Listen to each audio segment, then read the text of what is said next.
It is time for the updates from the Empire with the head coach, general manager Tom Menas, and me, Jeff Levack. I'm here. I'm back. As Leonardo DiCaprio once said, I'm not effing leaving. I'm not effing leaving. I'm here. You thought you got rid of me. He's back. No, God bless you, man. I'm glad you're back. I was in Crossgates Mall the other day, and I had my hoodie on and walking around, and some guy comes up, he goes, "What, are you back?" And I pulled the full John Wick. A lot of people lately have been asking me if I'm back. And I gotta say, yeah, I'm thinking I'm back. Yeah. So it's been an interesting couple months. You know what's odd is during that period of time where you were down in Columbus, we didn't speak like we normally speak a couple times a week, 3 times a week. I still was bothering you when I needed something. Like, yeah, but when we were at the owners' meetings, and I was like, we were like 4 rooms down the hall. We're talking on the phone like little schoolgirls. Passing notes, yeah, like little girls. I don't know if I'm allowed to be your friend or not, but I miss you. But what was funny is, I'm sitting there and I'm watching, and I try to stay out of Columbus's business. Okay. Me too at this point. Yeah. But I had so much going on. And I remember I caught you on doing your show with Gaz. And I hadn't heard anything yet. And you were wearing an Empire sweatshirt. And I went, oh, okay. Yeah. Well, and Lions polo hit the grass, right? No. Well, wow, the sun just kicked up here on Central Ave. So if I look like I'm whiting out, I'm leaving again. Okay. I'm going to the astral plane now. Well, if everybody remembers too, there was always going to be a part of me that sun has not been out all day. And then the second we go on, here it is. Yeah, there was always going to be a part of me that was going to continue to work behind the scenes to help like league stuff. Like my primary function was always going to be to make sure that Columbus won. But I was always going to have like my Tech East job and stuff. Hold on, let me see if I can use this for some shade. Hold on, let me get this right here. See if it shades me a little bit. There you go. Oh, I took my camera right out. Boy, he's so out of practice, ladies and gentlemen. It's pretty bad, right? Look at it. It works though. It looks. Yeah, it works. That'll work. Yeah. So I was always going to be, somewhere like what the Empire meant to me. I was never going to go full on like, screw those guys, screw that place, screw my hometown. But my goal was 100% to beat you. Like when I got down there to Columbus, and it was me and McKinney and, and this great group of fans and everything. Like the only thing that I wanted was to win in Albany still. Right. But everyone's allowed to have a fantasy, and that's good that you had a fantasy. It was, I tell you, we were building something. I thought we had something special going. I really did. And I think you'll still look at the fans down there are great. That's the hardest thing. Cause me, if I tell you I'm going to do something, right, I'm going to break my back doing it. And the way things went, and if I'm being perfectly honest, I still have to be kind of cautious about how I say what I say. It was not the exact opportunity that many of us felt it was. And I'm not saying there was malicious intent on anyone's part. I think that when everybody sat in a room together and we're able to bring, everything to light, it was, oh wait, like this is different. This isn't exactly what we said it was going to be. So, I wish nothing but success for, Coach McKinney and the Lions and their fans. I hope they come back to the NAL one day so that the rivalry can be back. But man, I thought you and I were going to have fun. Like you and I, I started the team up north. You started calling me the guy down south. And like, we were having a good time with it. And again, we weren't talking to each other very much because we really wanted to beat each other. Well, I compare it to this. We've all been in circumstances similar to this. We'll break it down in layman's terms. Do you ever go buy a used car and you see the ad and you see the description and they say like new and this and that, and then you get there and it's a pig, right? Yeah.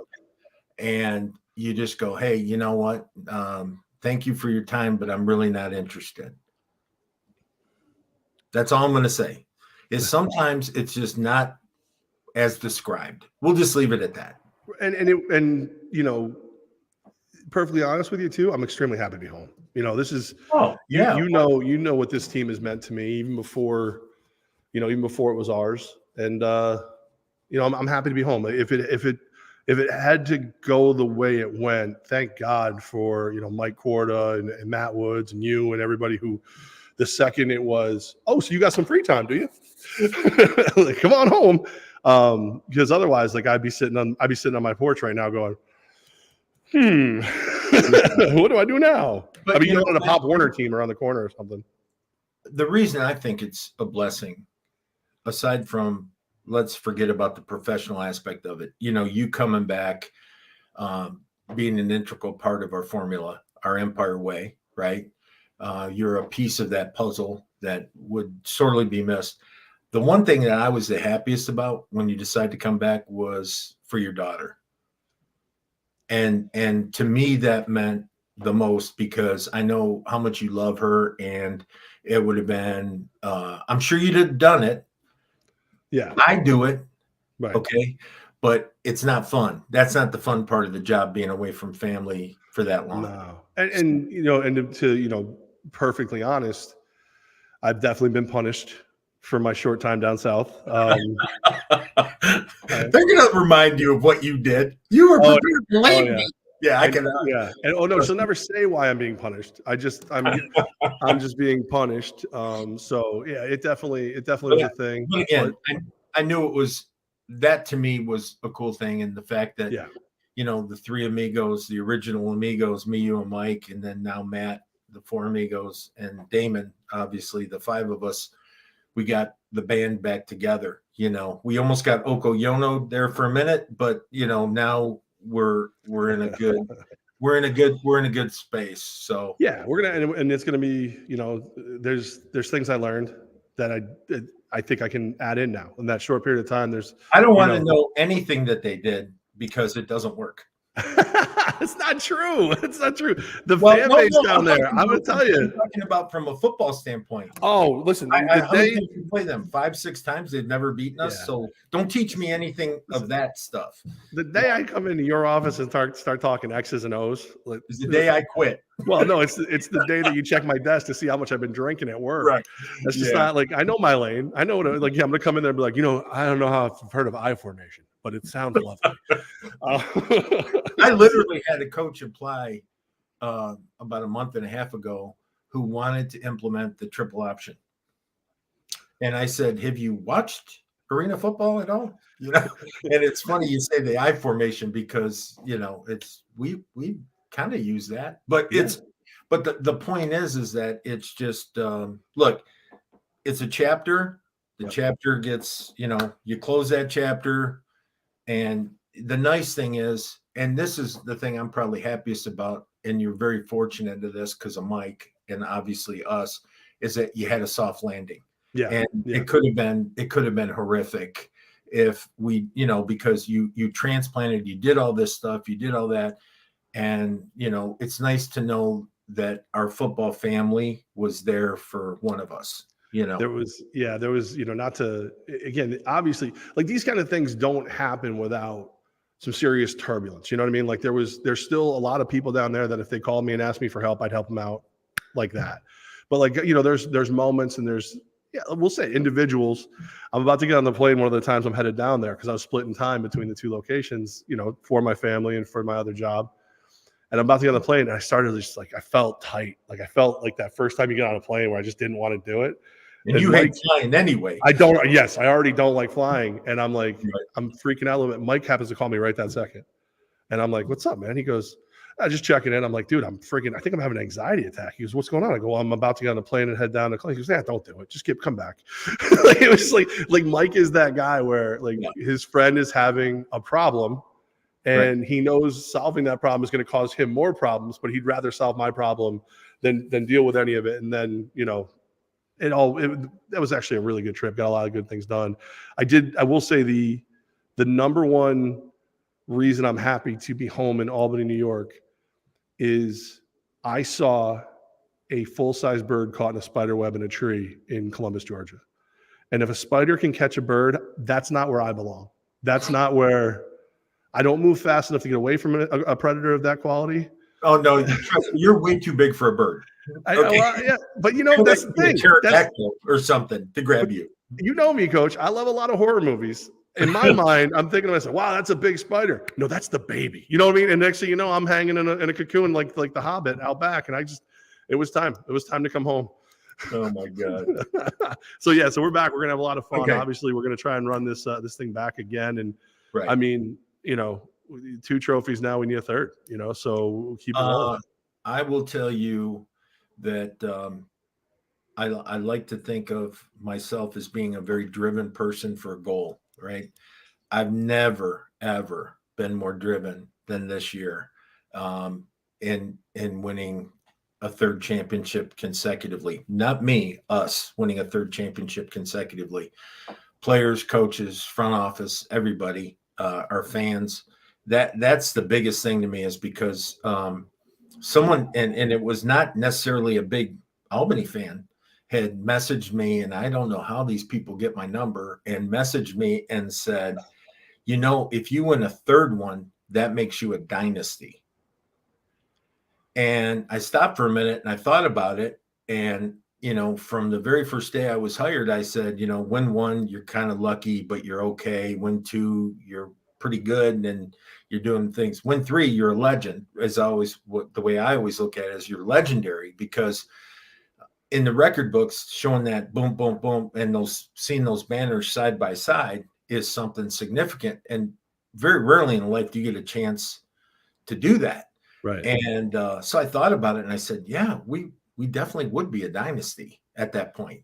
I love this. And we would pass these guys, the Sharks. Steven Stroll, go Sharks. Steven, don't you work for the Jags now? Shouldn't you be focused on the Chargers at this moment in time? Hey, I'm waiting for Resignalo to chime in. Okay. Yeah. That is something I'm kind of keeping an eye out for, him and some of the others that were regulars back in the day. What's funny is I did a podcast Sunday morning with Sam Shady Sports Network. Yeah. And the one thing he asked me, which was kind of a cool question, he says, who is the one coach you really look forward to games with, or you did? And I said, it's easy. It was Resignalo, because, I was much more polite in my answer on Shady's show. And I said, well, he's so full of shit. It's great. he talks so much shit, and then he does it. And then he's a great guy. And then he morphs into this full of shit guy. And then he battles. And it's so much fun because, I kid around about Rez, but I love Rez, and I'm going to miss him this year because one is because obviously, a friendship kind of thing, mutual respect kind of thing. And 2 is that we beat him, and I love that. And I wanted to rub it in on the first time we played him this year. But do your victory lap at least once, No, I wish him the best of luck. I really do, But anyway, so what do we have on the agenda today?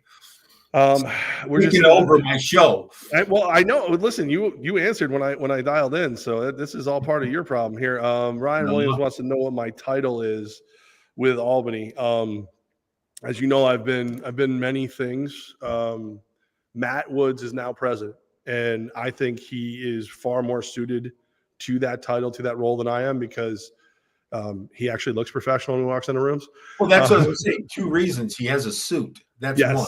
Okay. One, and 2, there was I said this last year, and I think people thought I was full of it. Like that executive of the year football should have a lot more names on it.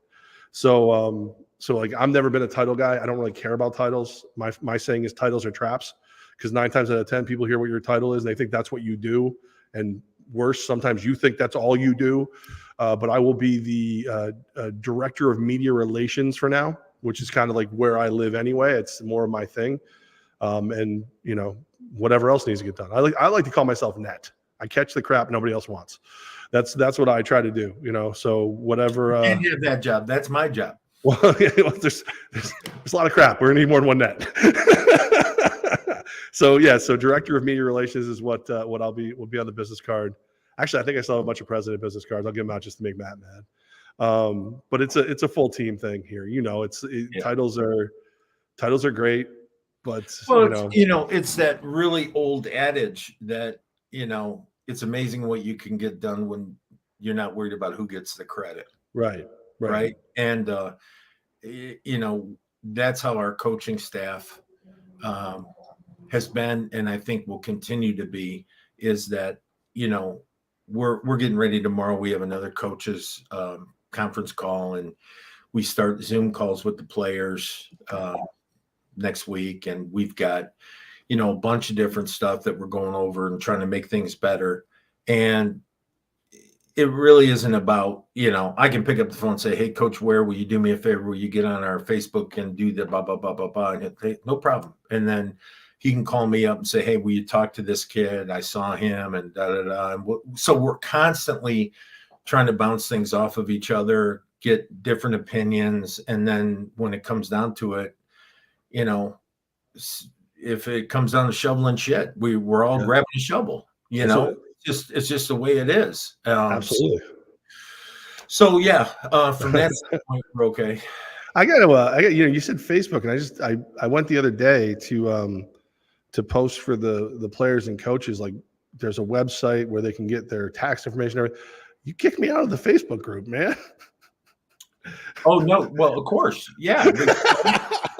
I mean, you think about it. Why would we keep you on the Facebook page for the players and coaches when you're wearing a Lions shirt? And I was family though. Come on, man. And let me tell you what, I love my wife, and she ain't got access to that page. Okay? I'm sitting there and I'm all like, "Oh, this will be the easiest way to you, son of a gun." So, I see a question here: what players and coaches will be back for 2023? Well, obviously the coaching staff. Jeremy Richardson is in San Antonio, in his hometown, and he's down there helping out Coach Shaw, which I can't wait to see how that goes. Oh my goodness! I'll just leave it at that. I just can't wait. I wish him well. Can't wait to see how that goes. It's going to be a passionate coaching staff. You've got to come to a game in San Antonio because our benches basically collide, right? Yeah. They're butt to butt. Yeah. And I can't wait. It took me 35 years, 40 years of coaching experience to keep Jay Rich on that bench. Well, now there is no bench. So I can't wait to see this. I'm counting on 3 15-yard penalties. At least.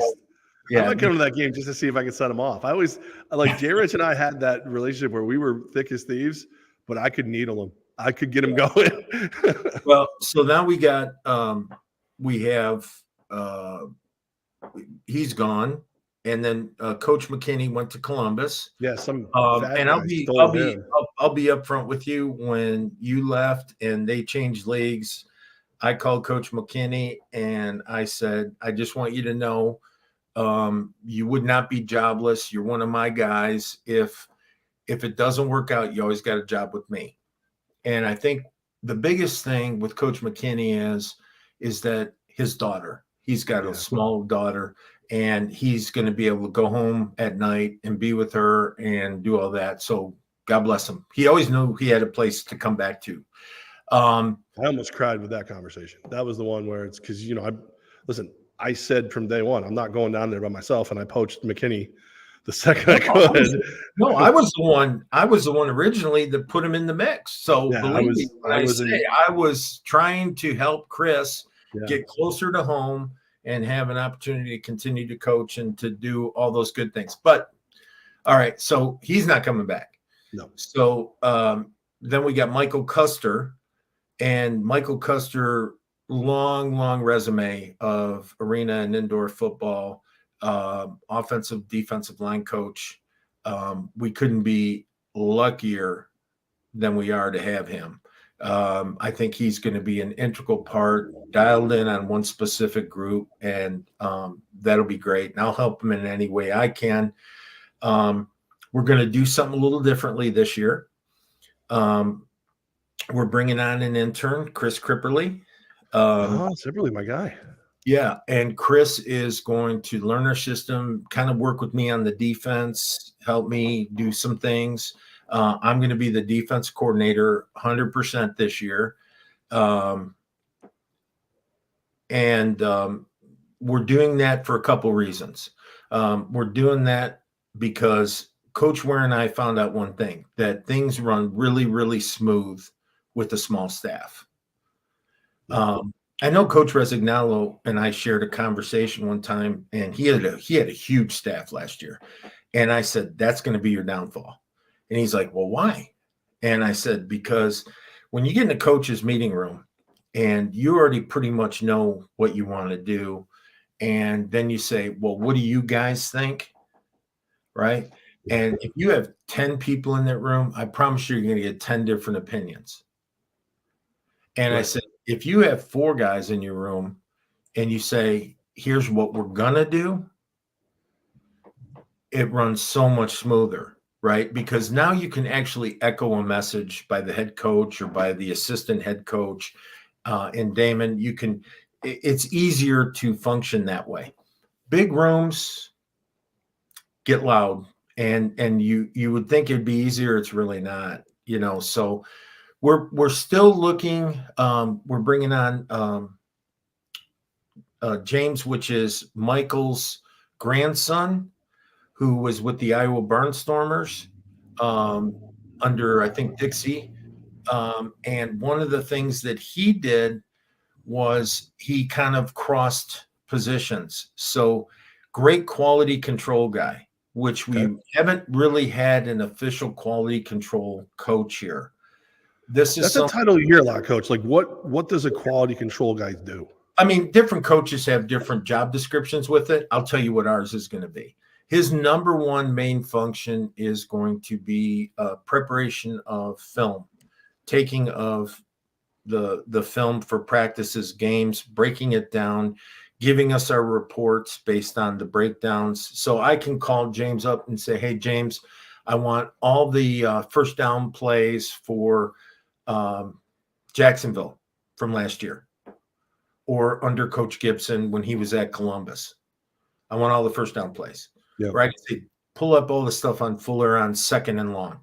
And he can be able to do that, get it to me in a report, get it to me in clips, so I can either share it with the team or use it for my own game planning. Right.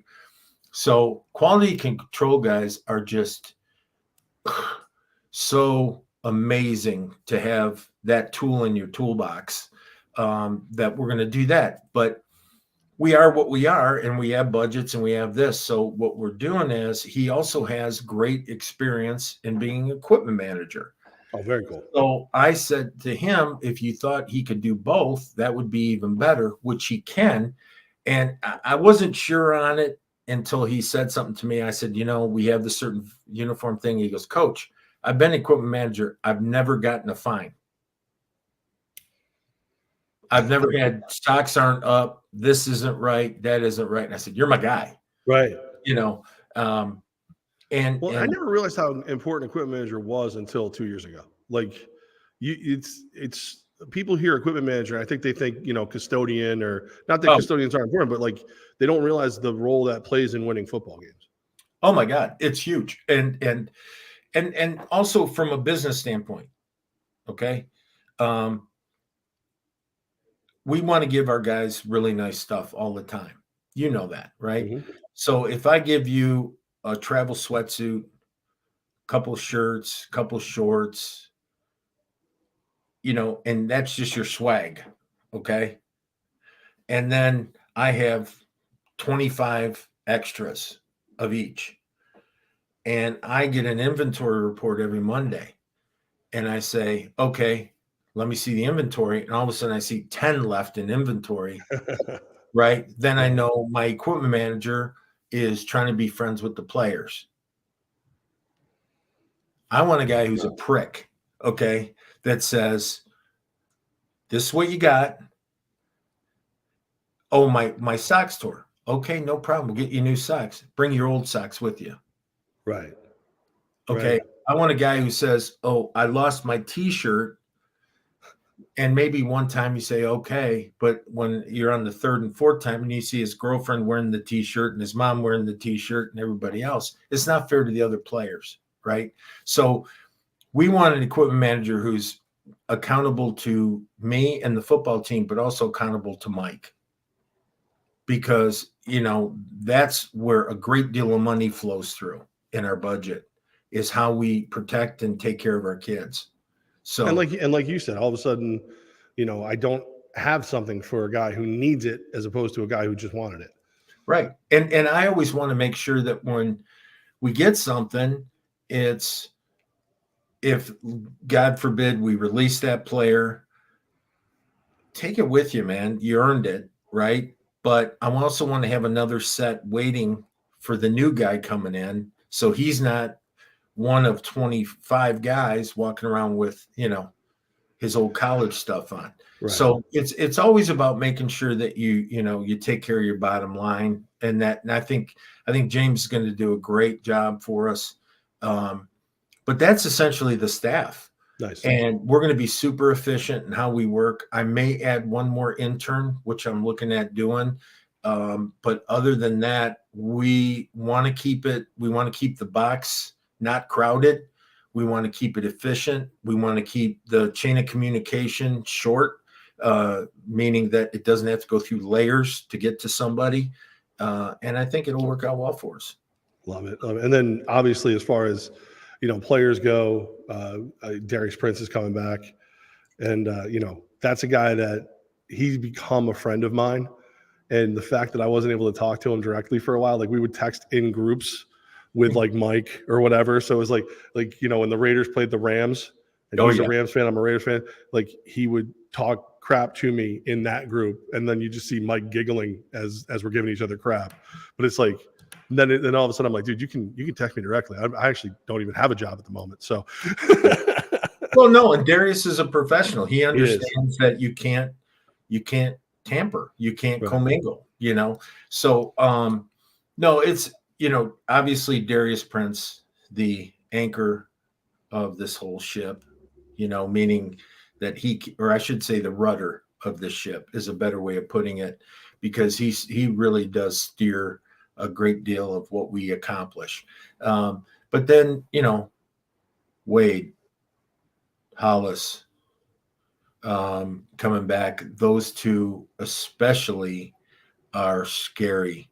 I mean, if you just think of that, we used to kid in 2021, we had an Air Force. Yeah, right. We got a full-blown military now, man. We got land, sea, and air. Okay. So, just those three, not counting the cruises and, the other kids that we're bringing in. And I don't want to give them too much love, only because they haven't done shit yet. And until they prove themselves, I say you give guys that have gone to battle for you and won, and giving you the effort, the attention. I think this about me. The first week of camp, I don't learn anybody's name. I call you by your number, because I don't want to know you until you're part of the family. And then after that first week, that's a whole different story. We want to get people here that understand our culture. You talk about I think the biggest thing for us is our offensive line and defensive line. Selu, Harvey, Hollins, Hardy. I mean, that's all stars. Those guys are all stars. Isaiah Hardy is back. Isaiah Hardy is back. He's one of my favorite humans. You want to talk about a large human being who gets life. You know what I mean? Like I said this about and Brandon Cisse. I don't want to leave him out of that. I was going to get to him because I'm here at the tech building, and there's a video online of him pushing down a building, like personally pushing down a building. It's again, Cisse, and he is, when you're as big as guys like Brandon Cisse and Isaiah Hardy are, a lot of people tend to become bullies or dicks, for lack of a better word. These are two of the nicest guys you ever met in your life. But as long as there's not a face mask between the two of you. I want you guys to, all the people out there to know this too, is it's not by coincidence. Okay. We vetted these guys to make sure they're like that. because I say this all the time. If I've got to go to work every single day, if you got to go to work every single day, and once the season starts, even though right now it's probably a 5-6 day a week job for me in the off season, when the season starts, it's 7 days a week, no bye weeks for coaches. You just keep going, going, going, going. And you go that 5 months, 7 days a week, 12, 15 hours a day. And that's just life. If you're going to have to go do that every day, don't you want to be around good people? Yeah, absolutely. Right. Absolutely. So we've both been around shitty players, great players with shitty attitudes. We've been around that. Right. And it's not fun. No, you wake up, oh God, I got to go see this guy today. Right. And you almost like some of them, for lack of a better term, they're like herpes. They never go away. Like if the worse the person is, herpes. Okay. Yeah. Well, and like I can name names, and if you get me drunk, I will. Like there's like one or two guys that I look back on and I go, wow, I wish we had never crossed paths, and they never really go away. The worse they are, they never go away. The good guys you never see enough of. Like I see Brandon Cece a couple of times a week, and it ain't enough. Yeah. And like who was like that too? Mo Ruffins was like that. Oh my God. Mo was a star, but acted like a regular guy. I miss Mo a lot. Oh my God. I had the wonderful opportunity to speak to his mother a little while back. And I said, like, he was so smart and so big. Those two things usually don't go with compassion. Like usually if you're smarter than most people in the room and bigger than most people in the room, that's your room and just live with it. Like, what are you going to do about it? And he was always so good to me. Like even when I was in the middle of some bad stuff in this industry, he called me up and was like, listen, you're not doing it. You're good. I got you. And it was like, well, holy crap. Thank you. So right. Yeah, miss him so much. But that's what we try to, and it's like Darius, right? Darius is the kind of guy that if you just meet him for the first time, he makes you feel like you guys have known each other for a long time, right? Yeah. And then on the other side of it is if you're opposing him in competitive nature, he treats you like a little bit, right? Which is great, right? Right. And if I need to sit down with him and talk about something I want the captains to handle in the locker room or something like that, he'll give me both sides, but he'll at least listen to my side of it, and then he'll implement it, right? And because with his own style, and that's what you want leaders like that. Surround yourself with, and whether they have a C on their chest or don't have a C on their chest, you want them to, I said this on that show the other day. They said, well, how do you handle this or how do you handle that? And I go, man, I don't handle that stuff. I don't, if Joe's sleeping with Bob's girlfriend, I don't get involved in that stuff. I said, all I do is I let the Nick Hags and all those guys, look at this. That's a rare appearance by Mike Corda. Like he probably is just wondering if I've been doing any work for the last day. That's It's like an eclipse. I see him once every 7 months. Dude, you talk about that guy. That guy does too much. Like I legitimately came through here the Monday after Christmas to make sure he wasn't working, and he was. Oh, yeah. So yeah. But that's what I wanted to tell you is that we want to surround ourselves with guys like Darius. And I'll tell you another one who does it in a crazy way, the way he does. Like Haig, if Haig wants to, straighten you out. Speaking of crazy. Yeah. No. I do. It just Nick has a way of his style, we'll say, of correcting someone's behavior. Okay. We all kind of know what it is. Hollis has a way of creating your behavior intellectually. Yeah. Like you talk about a smart dude.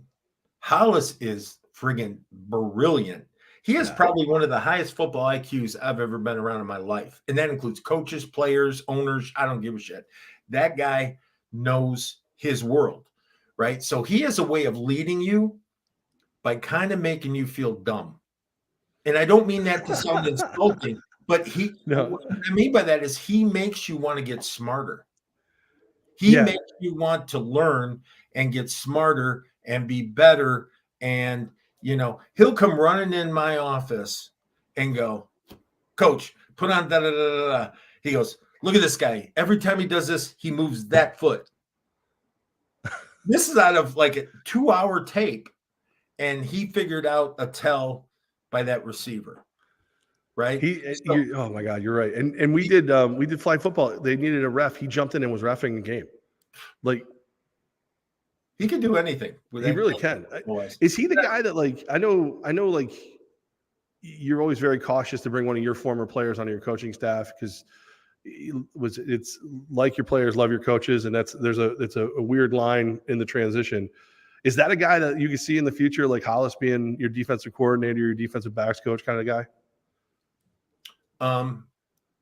Without giving away any secrets as to this year. By the way, Coach and I have not spoken, so if I do stumble into something I'm not supposed to, it's not. No. Scripted. It's just, I'm going to lean very, very heavy, and I'm going to have a conversation with Hollis here in the next week or two about the defensive backfield. Okay. It's a fine line. Okay. The problem with getting players that want to go right into coaching at the professional level versus going to a high school, getting a couple years in there, going to a JUCO, going here, and then coming to pro football. The fine line is when they come off the field to right into the office, there's some challenges to that.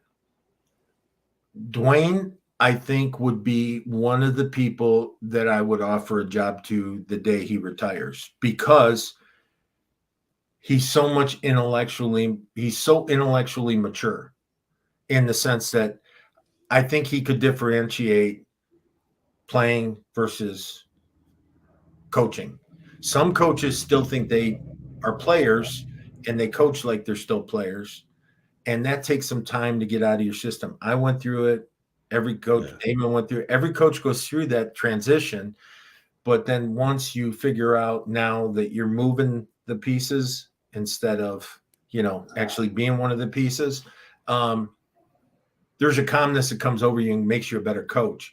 And I think that Dwayne is a great example of someone that could be able to do that. I love that. And it's funny because I remember, last year, the first couple games of Ironman, here's Hollis out there making catches that people aren't expecting one of the best defensive backs in the league to make. Meanwhile, here's Prince out there playing defensive back better than anybody expected, the offensive player of the year, now MVP, to make. And I'm like, you guys, you work together on that at all? They're like, well, yeah. Oh, let me tell you what. The two of them, tops in their profession, probably spend at least 3 hours a day watching film after practice, or 2 hours, or whatever it is. And they don't just do it alone. See, again, bringing the right people in, right? So they'll say, I know Dwayne will have a group of guys watching film. So come over to our house and we're going to watch film. And, Prince will say, come on over, we're going to watch film. Or where are we watching film tonight? Or da-da-da. One thing I said after practice every day early on in the season was, probably about a third of the way through the season, I said, okay, practice is over. We got meetings after meetings, blah, blah, blah. So we go to meetings. Meetings would be getting wrapped up. I'd say something at the end of the meetings, and I'd say, okay, remember, you owe me 2. And when I'd say owe me 2 meant you owe me 2 hours of film on your own. So as we got through about 2/3 of the season, I'd say, okay, you owe me 2. And Cisse, Prince, Hollis, none of them, 3. So just great guys, man.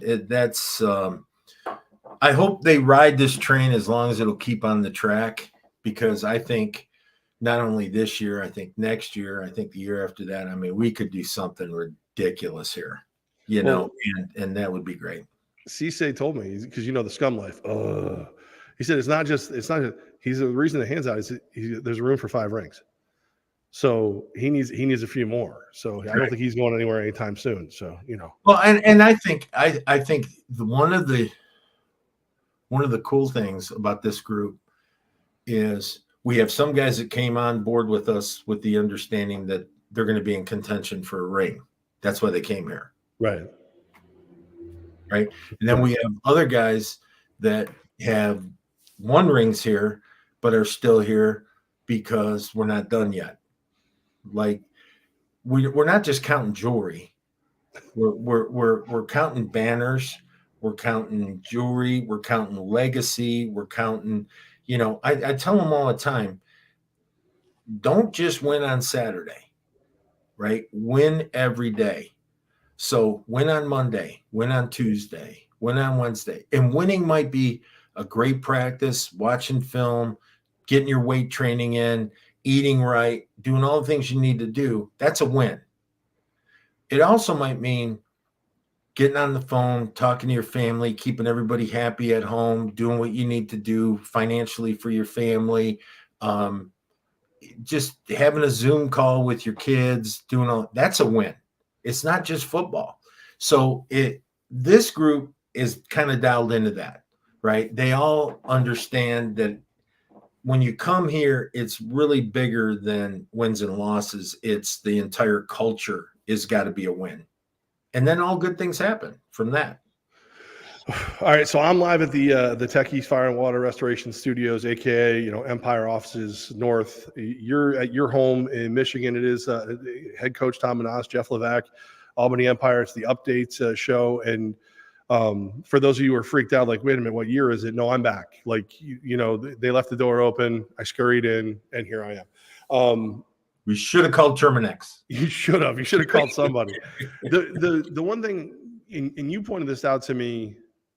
It was pretty early in the season last year. We went through that rough patch with the Empire where, we fell down a couple times, and then we ended up getting back up. But there's a part where we fell down, and it was, and hopefully I don't think you'll be mad at me for sharing this. It was a very emotional conversation where you said to me how bad you wanted to win for that group that we had put together last year, because they were the kind of group that 5, 10, 15 years down the road, we're going to call each other and go, hey, remember what we did in Albany? How do you do that again? Like, how do you build that kind of group again? Well, I think part of that is, let me see here. 1, 2, 3, 4, 5, 6, 7, 8, 9, 10, 11, 12, 13 out of 21 spots on our roster are from those guys. That's awesome. So that's unheard of in arena ball, right? I mean, yes, guys are pretty transient in arena football. Right. But what that tells you is that really has it has little to do with me. It has little to do with you or Mike. Obviously, they signed when they didn't know I was here. So it has to do with them wanting to play and be around each other again for half a year. And we all have choices in life where we can be. It's funny. I see some of these kids sign, and we'll talk about other teams' rosters here in a minute, but I see some of these kids sign, and I'm thinking, why? Why? Okay, first of all, why would you want to go there? We're going to kick the shit out of you. But 2 is, what was the attraction? What was the bullshit line that got you there? And I really try to think of what that bullshit recruiting line was. I'm just having a flashback to the meme the guy made where it was like, welcome to the Albany Empire Coaches Show, where Coach Tom Menas and President Jeff Levack are going to tell you why you effed up. No, but it's not so much effed up. It's just, I actually feel for those kids, because we'll play them, and in pregame, they'll come up to me and go, they'll run by me on a pass route and warm it up and go, you were right. Or after the game's over and I'm giving them a hug, and they're giving them a hug, and they're going, I'm a stupid ass. I shouldn't have done it. And they walk away, and it's funny. And you think that doesn't happen? That happens every game. And like, I don't know how many people don't believe you that will believe me, but 100% last season, there were a bunch of games where I'd be saying hello to somebody I knew, whether I saw them, I got to be their friend when they played for a different team or they spent a couple minutes here or whatever. And it was just always like, you let Coach Tom know I could be available. And it's like, I can't have this conversation, man. What are you doing? Like, Every it did game. happen. People, I'm telling you, people every love game. Albany, man. And what's funny is I tell guys this all the time as I'm recruiting them. Okay. Young guys, rookies, or guys coming out of college, or guys that are coming from other teams. Please understand, it is really, really difficult to play here. Yeah. It is not all fun and games. It is not all, giggles and laughs and all that. It's, you will work harder than you've worked with any other team. Your expectations are going to be out of this world. The expectations we're going to place on you, from your conditioning to your performance, to your study time, to your behavior in public. I always say, if you want to get run out of here faster than anybody, piss off someone serving your food. Yeah. Yeah. Right. I mean, I may have had to make that call. I don't know. But just be disrespectful. Yeah. Right. And that's the thing, is that, when you do things like that, I don't care who you are, how many touchdowns you have, what you have. And the beauty of that is this: before it even gets to me, it's usually fixed by the Princes, the Ceesays, the Hags, the Hollises, those guys. It's already what about the Melvin Hollands? Yo, Coach and Jeff. That's one of the good guys, like one of the absolute good guys. Yeah. And you talk about a guy who has nothing but upside. Holy cow. He came running off the field one time. He said, "Coach, I put that guy right in the wall." And I said, "Great. Do it every time." Right. And he tries to do it every time. He's a fearless warrior, period. You know what he is? He's an Iron Man. He's an Iron Man. He does not get, because he plays in the trenches, he doesn't get the love he deserves from the people who make those titles up. That dude's an Iron Man. Yeah. 100% Iron Man. And I'm not just saying that because I know he's watching. I say nice things about Melvin every chance I get. And you want to talk about a name, like you hear Melvin and you think like, all right, this dude's going to be like Steve Urkel.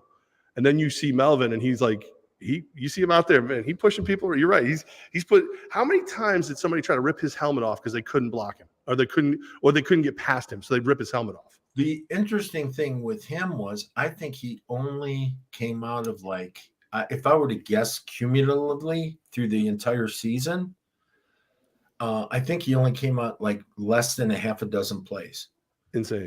And the thing about it is, which is crazy, I pushed for him to be Iron Man of the Year. You did.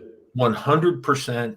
I was calling coaches. I was calling owners. I was calling the commissioner. I was calling everybody, because if you want to pick a true Iron Man, that guy was a true Iron Man.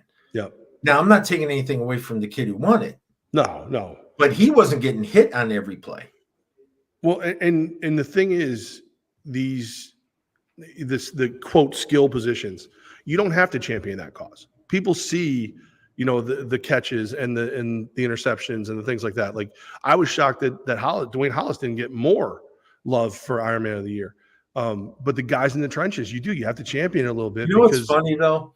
Guys like Hollis, the reason he didn't get Iron Man of the Year, which should have been a top candidate for that as well, was that he's the guy that just does his job.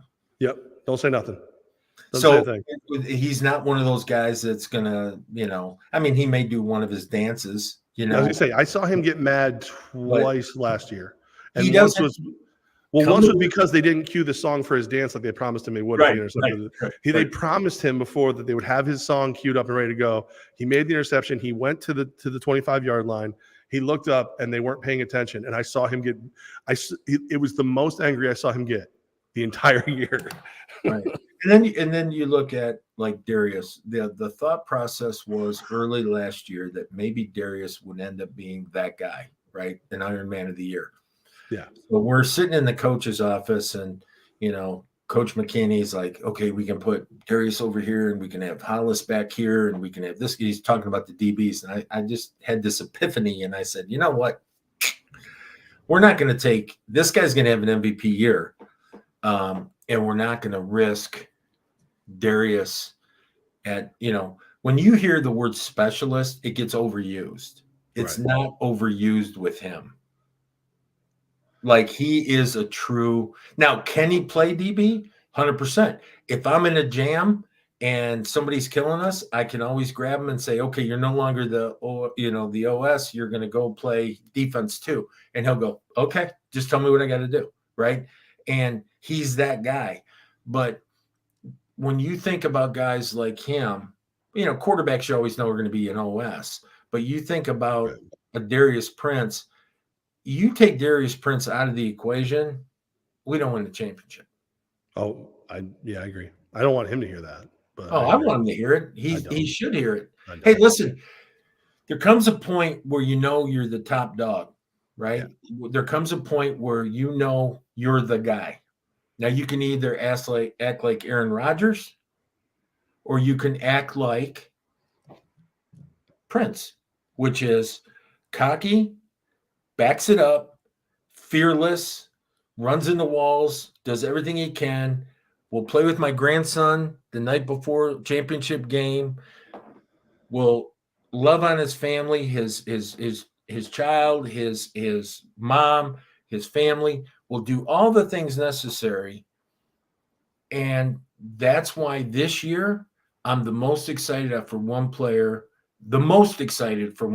and that's Darius. Because if you think Darius was good last year, good Lord, watch him this year, because knowing that what's at stake, he's an at stake kind of guy, right? He'll give you a hard effort all the time, but make it important. You know how the one guy says, give me the ball with 2 seconds left and, or no time on the clock, and he got to hit a 3-pointer, they got to this, or that's this guy. He wants the ball. So I can't wait to see him this year. It's going to be an interesting battle at quarterback, which will be fun. Yeah. Yeah. I was just back and I couldn't get too involved yet, but I see that we have, and I'm back. So's the nickname. Sammy Supernova Cashmanova is back. Yes, sir. And then to the Albany area, Vincent Testaverde's back. Now, I got a lot of stuff regarding that. Why would you sign Vincent? Some guy said, well, he'll just be his backup and da-da-da. QB1, the other guy's cut. Really? Because see, in my mind, and I know we said this in. Let me explain it though. Right? Why should that position be exempt from the same thing that applies to Hollins, that applies to Cisse, that applies to Haig, that applies to? Well, you need 2 QBs though, don't you? Need a backup. Okay, let's talk about that. I have 3. Okay. Cruz is a quarterback. Okay. I see. Now, can you imagine having a quarterback that can play wide receiver, defensive back, and also, oh, by the way, quarterback went down, he's got a sprained ankle? You're a quarterback. Because that doesn't suck. No, it doesn't suck. And we have many positions, and there's several of those guys on our football team that played quarterback at a very, very high level, but became specialized at other positions that are just as good as some of these guys around the league. I'm not trying to be crass. The other guy's gone, that kind of thing. But, you're going to bring in 2 premier quarterbacks, okay, to camp. Make no mistake, no one has a job at quarterback. Now, when we pull a depth chart up, Sam's going to be QB1 the first day of camp, and Vincent's going to have an opportunity to compete for that position. Coach Ware gets crazy when I talk like this because those are his guys. But you're going to have a chance to compete for that position. Okay? Best man standing. Is that why I did it? No. That's not why I did it. You want to know why I did it? Is because when the season ended, Sam was taking his time and looking for opportunities in other leagues. I wasn't going to get caught with my pants down. Right. Okay. So I signed a significantly important quarterback. If Sam gets a phone call from the XFL or USFL tomorrow, Make no mistake, Sam's gone. Pew, gone. And the same can be said for Testaverde. Who was also in that same group. Right. Yes. So he's got to hope that both of them get called, and then we're good. Yeah, then we're screwed. But but let me. The reason I thought maybe you would go with both is last year we were in a similar position where you had a guy who had superior arm talent, and then a guy who could throw the ball and was mobile and was moldable. And originally the plan was to have both of them play if you needed them, and maybe even at the same time, put them in the same backfield together. So when I looked at this, I was like, holy crap, who's throwing the, like, if I'm the other team and, they're both in the backfield, I don't even know who the hell's throwing the ball. I got like a Taysom Hill situation, but I have a good quarterback to go with him. But I can do that with Cruz. Right. Well, that's, again, and then wait a minute, and then have Cruz tackle somebody. Right. Again, I didn't know Cruz was going to do that. But I'm just saying, there's all. But we have to do the show more often, so I can get some information. Not know, See, know what I'm talking about. Well, you're down there. That's no, but I'm almost as north as you now. So, but that's the thing is that it's not out of spite. It's not out of anything. It's out of being prudent in the fact that any good coach, any good organization is going to make sure, if something were to happen prior to the first day of camp, that you have the ability of bringing in a star quarterback. Right now, we have 2 star quarterbacks coming in, but one has more indoor football experience than the other one. But we could have said the same thing about Sam last year coming in, right? Look, it's like this. I love Sam. I love Vincent. I like them both a lot. We pay our QB1s very well. Can't pay them both. Can't pay 2 QB1s. Can't pay 2 QB1s, one to sit on the bench and watch the other guy throw. And not to mention, QB1s don't sit on benches. They don't stay there long. They're going to. Well, that's the other thing. The guy who's not playing is going to want out. I wasn't implying cut, but it would be other opportunities that we would seek out for him if that was what was going to happen, and give him that option. So an option might be getting traded to another NAL team. Another option might be me making phone calls and trying to get him on a USFL team. Or Coach, you forget, I actually listen to intent. Like, you don't have to always clean up with me because I hear you. And I'm with you. There's people who don't hear intent. Right. You get my language, right? Well, and it's intent. It's all, like the intent is like there's more than one solution in these situations, and what a great horrible problem to have if they're both great in camp, right? But usually these things sort themselves. Cream floats to the top, shit sinks to the bottom. It's just the way it is, but that's true with every position, right? I think the buoyancy of poop is diet regulated, actually. Well, if you have poop that's floating, call me. I'll send you a picture. All right, listen, I want to do this though, because there have been a lot of, obviously when you're on the mountaintop, everybody's climbing that hill trying to push you off. I look around the league and I'm seeing rosters that are impressive. There's some impressive rosters out there besides our own. What have you seen so far? Has anybody made you take notice yet with the rest of the league? Yes and no. I actually had this conversation with Coach Ware about 3 hours ago. I will say this: it's been my line since we've pretty much got our roster for camp situated. To bring back 13 returning players from a championship team, a repeating championship team, no one comes close to our roster. Now, San Antonio's got a pretty good roster. I don't think they have a very good offensive line. Okay. Now, I'm not criticizing. I wouldn't have that line, right? You want to compare their line to our line? Okay, let's do that, right? And again, I'm not trying to beat up on San Antonio because I think they have a good roster. But you bring up that point, like I'm back to like almost what I was saying about Melvin Hollins and the Ironman Award. Like we, as fans and people who watch and everything, we see the flashy names, we see the Baines and the stuff like that. We're like, oh, they're going to be really good. You're looking there going, that's great.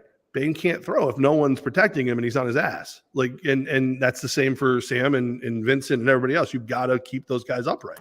The first thing I built was the O-line and D-line. The very first. What position did you play in college? I forget. Yeah, right. But that's the thing, is that you build from that to be the foundation of your house, right? If you don't, you're not building your house on rock, you're building it on sand, because it will collapse, right? So you have to build it with the strong foundation of the big people. Okay. Look at your Lions. Look at your Lions not the Columbus Lions, the Detroit Lions. The reason that offense is what it is. Look at that freaking offensive line. Right. And it took a coach coming in that's a biting kneecaps kind of guy. Sounds familiar, right? But it takes a coach that appreciates the violence of football, and we have to bring in good guys, but also violent guys. And our guys have the ability of flipping a switch and being incredibly violent and successful at what they do. So now you look around the league and you'll say, oh my God, look at they signed this guy and that guy and that guy. I go, okay, that's 3. Right. And then they brought back that whole team they had that didn't make the playoffs. Okay, so they got all these guys plus 3. If these 3 guys make a difference and they beat us, God bless them. Ain't going to happen, but God bless them, right? So you can't just bring in thinking, as great as the DP is, Darius is. Yep. If you put him on a team with no linemen and a bad quarterback, it wouldn't matter. You're not gonna win. Right.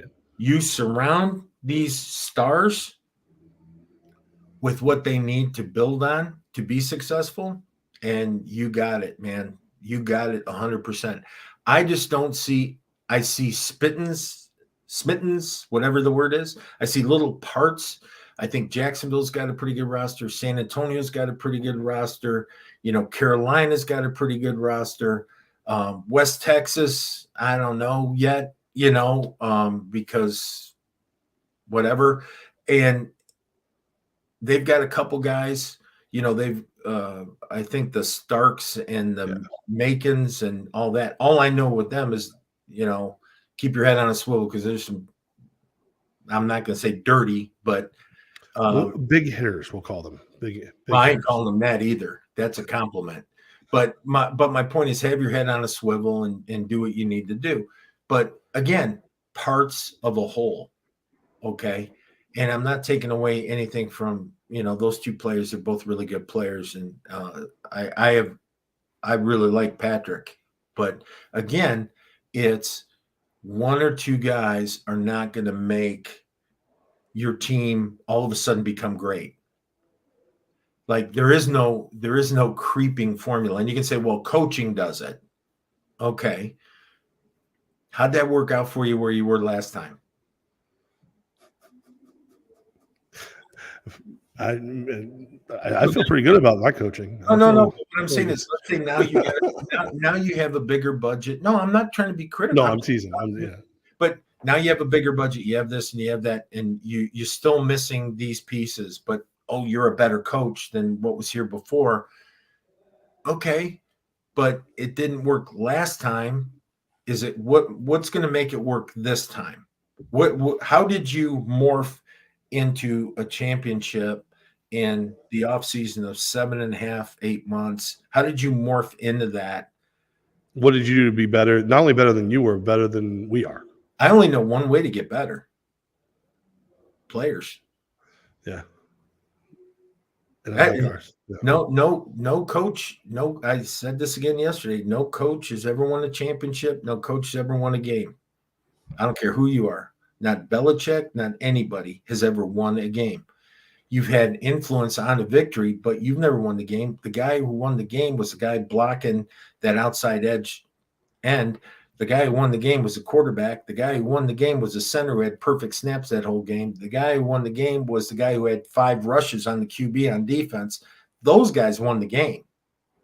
Coaches don't, it's a player's game. So guess what? You want to be a champion? Be the smartest guy in the room, coaches. Sign the best players in America. That's like it. In football games. I like it. I want to hit a couple things real quick. I thought of you last night, Coach, when the Georgia Bulldogs annihilated TCU. And the reason I thought of you was at first I was like, I was ticked off because I'm a Michigan fan. Right. And Michigan gets rolled by TCU, but realistically, I think Michigan beat themselves. And I thought to myself, I'm like, wow, TCU lost a game. They lost to your Kansas State team. And they're in the championship game. Wait a minute. Wait. My Big 12 champion Kansas State okay. team. You're right. That's what I'm saying. Is there a part of you watching that game last night that's like, how the hell are you going to let a team lose to my team for our conference and then go represent in the championship game? This is what's going to happen. Yeah, I was pissed. I was pissed when they got elevated after and above us at Kansas State. I was, I think they were a great story. Okay. I think they were a great story for the NCAA. And let's not, mince words. They legitimately beat Michigan. I think Michigan beat Michigan, but I agree. Michigan beat Michigan. It was horrible coaching, horrible playing, lots of errors. Can you imagine having your dad stand up on the sideline and yell at plays you're making? When he's not calling the timeout and Harbaugh's dad stands up and was like, "What are you doing?" Right. And again, a lot of that, believe it or not, goes back to what I said earlier, these huge staffs, right? If you have huge staffs and you're willing to bet your career on the decisions of others, God bless you. But I'll tell you what, I love Damon. He's like my brother. And I think he's absolutely the best offensive coordinator in all of indoor football. Not even close second. Okay. And he's a stand-up guy, great character, great family guy. I can go on and on and on about Damon. He's a guy I might trust with my career. Okay. Right. But even then, as much as I love Damon, I'm still going to do what I want to do. Because I know that there comes a point where you have to control your own destiny, right? And when these coaches, and you see them on their headsets, and it's funny, it's comical the way we have some coaches in our league don't wear a headset and don't carry a piece of paper. Right. They must be savants. A lot of hand signals. Because we have something like, 80 plus offensive plays. We probably have variations on defense, another 50 different variations on defense. And they do it without a headset, without their spotters in their ear, without anything, and just call a game. I know that some of them don't have headsets. Right. But those are budget items. Right. I can tell you, if I came to work tomorrow and we didn't have headsets, right? I'm being totally serious. Right. I'd have an earbud in my phone, in my ear, and I'd have my phone open with my guy upstairs on the line, because you surround yourself with all these people, but then you're saying, I don't trust you. Right. At the moment I should need you most. Right. And that's what I think happened at Michigan. If you watch Harbaugh and you watch his reactions to some of the stuff coming through the headset, and it was pretty telling. It was pretty telling. He'd be going like, what? Like someone did something that he just let go, and he has to take ownership of it now. I think Jim Harbaugh is a great professional football coach. We'll leave it at that. So, all right. So I have a theory before I want to hit some of these comments too, but you are the one I want to bounce to, because I like to give you my theories. Okay. And then I'd say about 40% of the time you agree with me, and then 60 you lose your temper and tell me I'm an idiot. Okay. I think we've heard all these stories about Harbaugh maybe going to Denver, he go to Indy, he's leaving Michigan, whatever. Blake Corum, who was one of the top names for the Heisman before he got hurt, the running back for Michigan, is coming back for his senior year for Michigan. I believe that means so is Jim Harbaugh, because if I'm Blake Corum, I'm probably a third, maybe a fourth round pick right now. Why would I risk coming back to school not knowing what the play calling was going to be? Do you think Harbaugh just calls all his own plays? I think if Harbaugh's out, most likely a lot of that staff is too. Yeah, I think, me personally, I think Harbaugh's gone.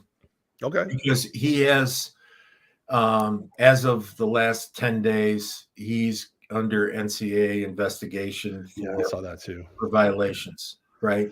And I don't think they're going to have an opportunity if they're supposed to be not. Okay, so here's how it works.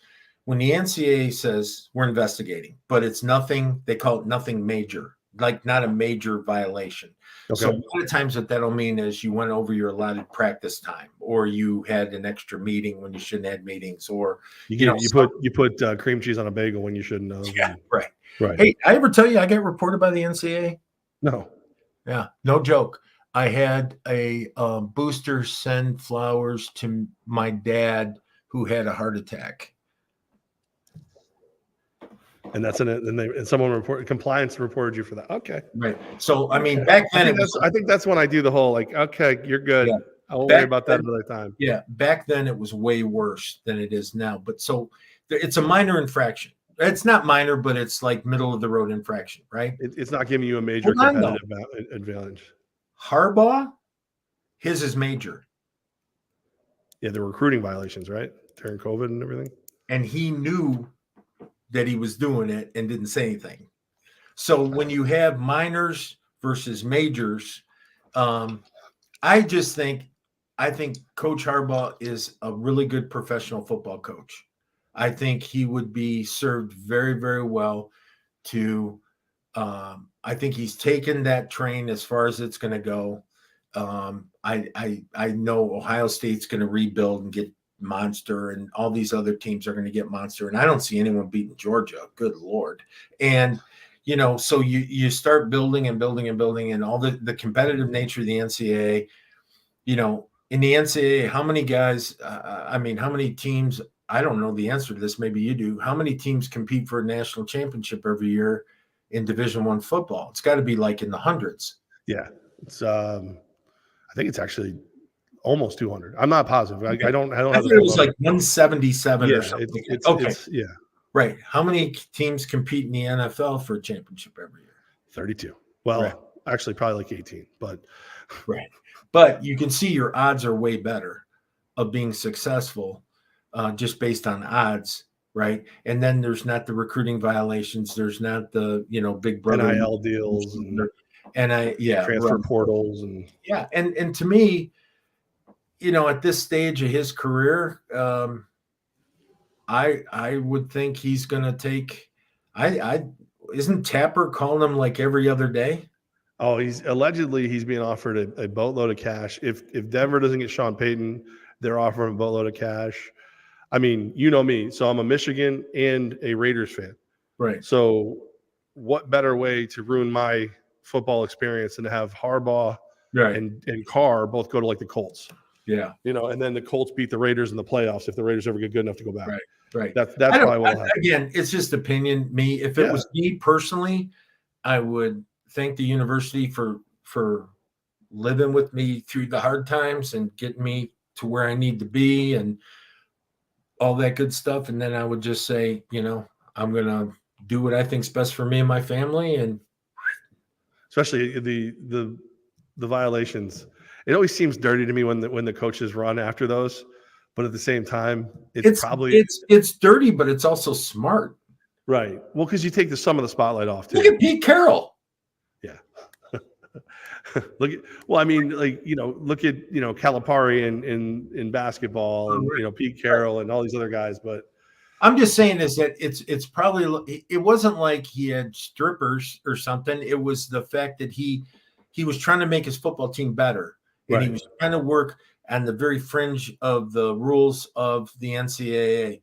And when you're the most successful, winningest program in all of college football history, people are always going to look to take you down, just like they're always looking to take us down.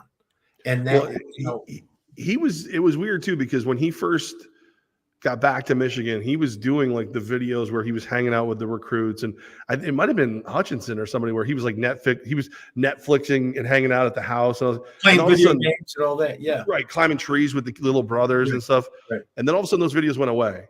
And it's almost like somebody went, yeah, no, that's part of it. You can't do that. Like, stop it. Remember when he took off his shirt and was throwing the ball with the guys? Yeah. Yeah. You know, and all of a sudden that's considered what, practicing, you know, or trying them out or doing a bunch of different stuff. So it was, hey, look, it's hard to feel sorry for these guys when they're making hundreds of millions of dollars and they're, you know, paid to do a job. And look, you're a coach today and you thank the good Lord because there's not many opportunities, but you're going to get fired. Now, do I want to leave on okay, so let's say he comes back next year. Right. And all these positions in the NFL get filled and he ends up getting fired. There'll be 8 more. There's 8 every year though. There'll be, you know, Black Monday. Yeah. It's because I don't think we're at 5 right now.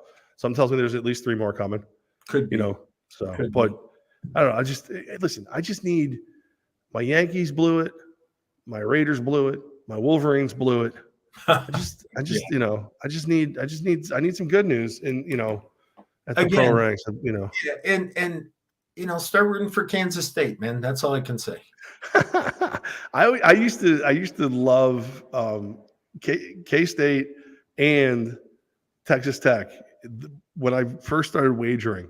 And, you know, actually, I just, you know, for play money at that point, overs, man, overs all the time. Those 2 schools were almost like defenses were optional for a while. So it was, you know, it was fun to watch that. And just if you liked basically arena football, right, you watch those guys play. Well, I thought we watched an arena football game last night. I mean, it did look a little bit like the championship game. It did. I'm not. It did. All right, so let's get to some questions. Yeah, listen. Well, we have to do this one right here. Our buddy Casey's back. Let's go, Dogs. Okay, sorry, I'm here. Let's start. So Casey's still with the Lions. He's somebody that I've maintained a relationship with, and I wish him the best. So, and I want to say something to Casey too, and I mean this sincerely. Keep doing what you're doing, Case. I know what you're trying to accomplish, and you know, I do have a lot of respect for you, and it's fun bantering and all that, but I wish you guys well, and just, you know, kick everybody's ass next year and shut up everybody, and then, you know, hopefully down the road we'll see you back in the fold. You know, I'd love nothing more. I love that. He's a steward of the game. He cares. Like, he actually cares. You can tell the owners that care and the owners that don't care. Yes, you can. It's not nearly as difficult to see as you would think. Our buddy Dave Williams, glad to see you together again. Firebird at DW. Yeah, Dave's great. I got to figure out a way to get Dave on staff. I'll tell you what. Dave, you want to talk about a singular focus? It's Dave. Like, Dave loves this team so much. I could post on Facebook that, like, I lost my cat, and Dave's first question would be, do you know who the MAC linebacker is going to be next year? he's so singularly focused. It's great. I mean, he's a fan's fan. Yeah, for sure. A lot of well wishes. You know, people glad to see me back. Carrie's, you know, I wish I didn't miss the beginning. It's going to be on YouTube. You can watch as much as you want. Glad to see Jeff. So a lot of people seem to be happy that I'm back, which I was expecting at least some shots. I mean, you know, come on, what's this? This can't be all sunshine and rainbows. I just thought our music should have been dun dun dun dun dun. Yeah. Mary Jo wants to know if you have any more room on the coaching staff. Doesn't need an office space just to be part of the team. Well, let me tell you something, Mary Jo. You're already part of the team, and the way all of you are part of the team is put your butts in those seats. And trust me, that is way more important than anonymous coaching position, because hey, listen, I cannot tell you how much easier it is to recruit with fans like you. And because they know how passionate you guys are and all that good stuff. And it's funny, we put out, Yeah, I've been preaching this for 2 years, that we pay better, we stay better, housing, better food than anybody in the league. And all of a sudden, a new guy gets hired down there and they say, hey, we pay better, we house better, and we do that. Well, it's easy to say. Now do it. Because if you do it, I'll applaud you because you make our game better. Right. Right? And you know, the thing is, you don't have to say it anymore. Like that was, I got to be honest with you, probably the biggest hurdle I dealt with in the beginning of being in Columbus was everyone went, oh, so it's going to be just like Albany. It's like, I can't swing that stick. I didn't bring Mike Corder with me. Well, I have mean, that. I told Mike this at the end of last season in my office. I said, Mike, all I want to do is give these kids a professional football experience, which means I'm going to always strive to emulate an NFL type experience. Now, we don't have $1 billion budget. We don't have, all these resources, but that doesn't mean we can't try to be the absolute best here. And that's the thing, is that Mike and I agree on the most, is that we truly care about the players in the sense that we want to give them a professional football league experience, not some minor league experience. Well, hey, I'll sign you. How close do you live to the stadium?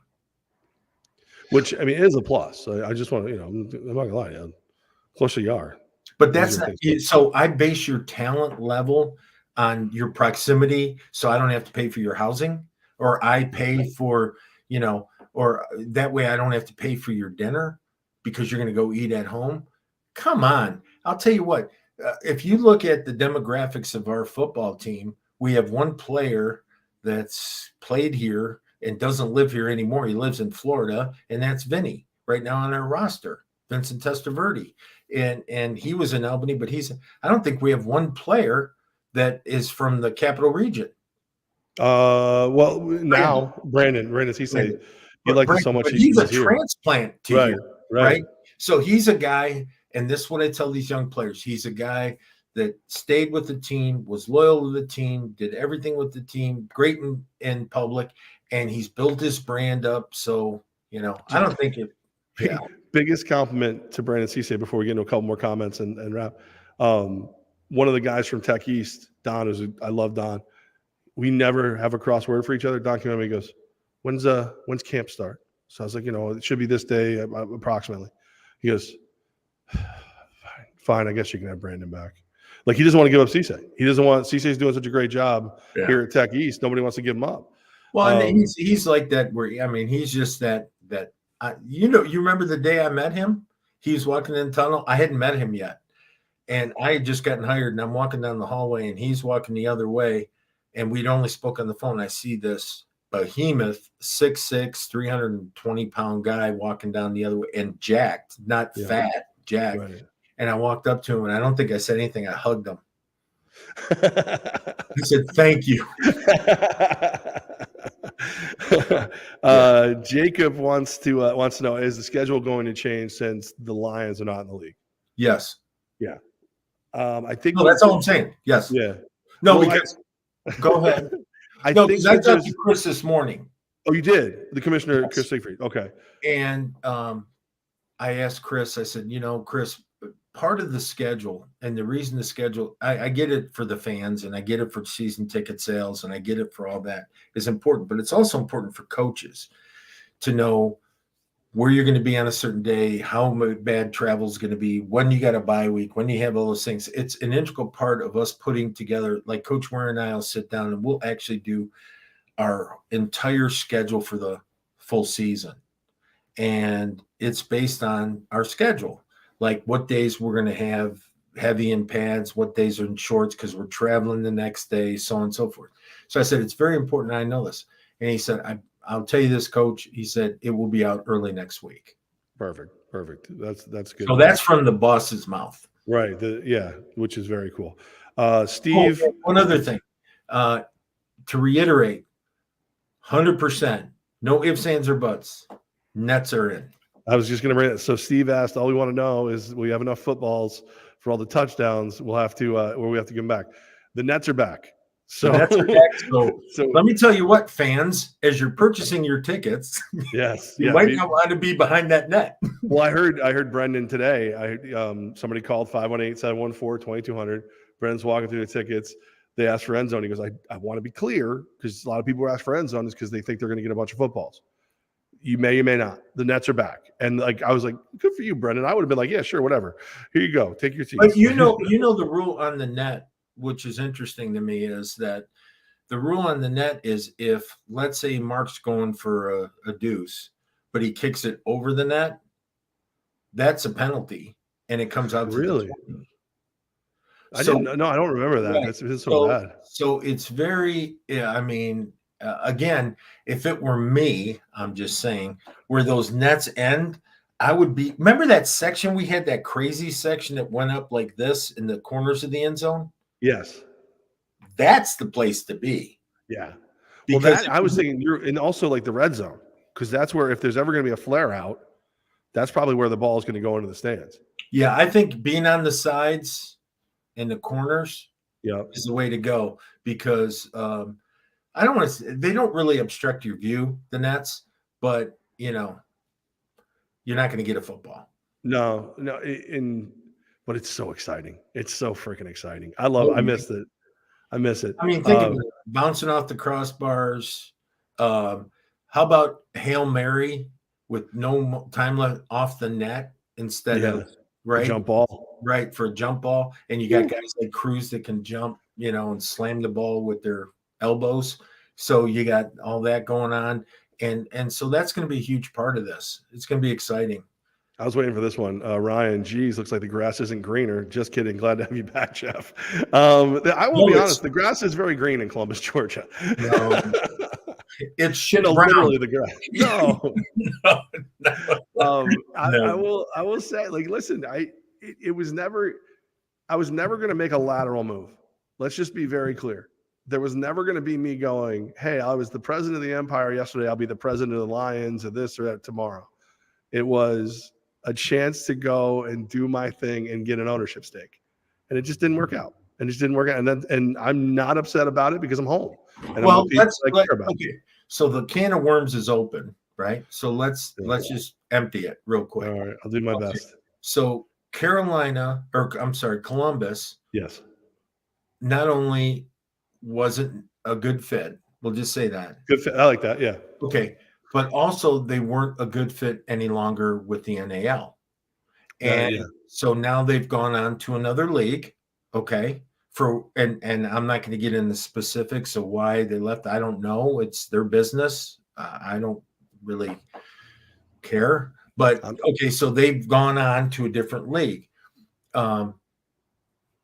Columbus Lions football is still going on next year. Yeah. Columbus Lions is, guys like Casey and all that. They're gonna retool and go to a different league. Okay, and they're gonna do their thing. It's hard not to wish them luck, right? And especially when Coach McKinney's down there, it's really hard for me not to root for him to be successful. And guys like Casey too, who I've had the opportunity to get called names by. So it's a good thing. And like I said, if that happened, great. But from this point moving forward, they're no longer a part of the NAL. Right. They're no longer a part of, outside of some friends of the show. They're non gratis, man. We don't need to talk about them anymore. You're here. We're glad to have you back home. And I mean, I will say this though. There's in that short period of time I got to be down there, I did make connections. Like if I had a need for a person or a budget, I'm sorry, Casey. I'm sorry, CMAC. I'm sorry, everybody. I love you so much. But there are people I would steal tomorrow. Like there is this you talk about a group of people who you can see how it's been, I feel like there's a group that is very detail oriented to the point where they may be missing the bigger picture, and they're held together by this other group that is so embracive and has so much care for what happens to that community and that football team that it fixes the other part. And I hope for that group, I hope the best for that team and that community. Right. I do too. But I mean, I will miss playing them. I will. Yeah. I was a little nervous when I found out because I mean, it's like what, 5 wins, 6 wins? I'm really gonna miss playing them. Mike told me one of the conditions for me coming back is I 100% had to make the Columbus trip, and that he wanted me sitting front row. And I was like, I'm gonna be the guy. Like everybody thinks that I left. Like you know what I mean? Like, you lucked out. I 100%. Because I would have been like you. I would have cried. Because there's some really, really great people down there. There's some assholes, but the same as up here. Right. but like I would have cried. Here's the good news. You say there's really good people down there and really detailed learning. We already have that, so we don't have to invent good people. Our fan base, our supporters, our ownership is second to none. Coach, I want to tell you, there's a fan down there. Her name is Miss Pat. I know she heads up the tailgate group, and she's the seamstress for the team. I know. Can you imagine that? Like we go outside, grab a rack of ribs. Hey, here's some jerseys to fix. I mean, she's amazing, and she will kick my ass when I get back down there at some point. No, and that's great though. I mean, we have people, less individuals, but like the guys that less cleaners, that we worked with, and the the Hell Talbots and the Mohawk Chevrolets and the Standard and I mean, I'm thinking of our favorite place in the world, Sea Smoke, and Toros and all those people.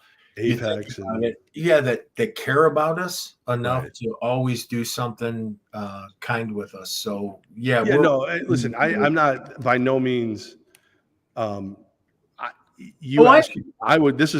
when I was down there, I wasn't willing to sell my house. Like I was like, if I'm doing this, there's gonna be a lot of remote meetings because this is my home. This is where and these are my people. And I think I told you when you took the job, I said, listen, it can be done. You've seen me do it now for 2 years in the off season. And as long as you're committed to working every day and not using it as a vacation, right? That working remotely as a professional football coach is extremely feasible to do. Everything I have in my office in Albany, I have in here, right? The only thing I don't have in here is the support staff and the other things that go with it. But here, it's very possible to do.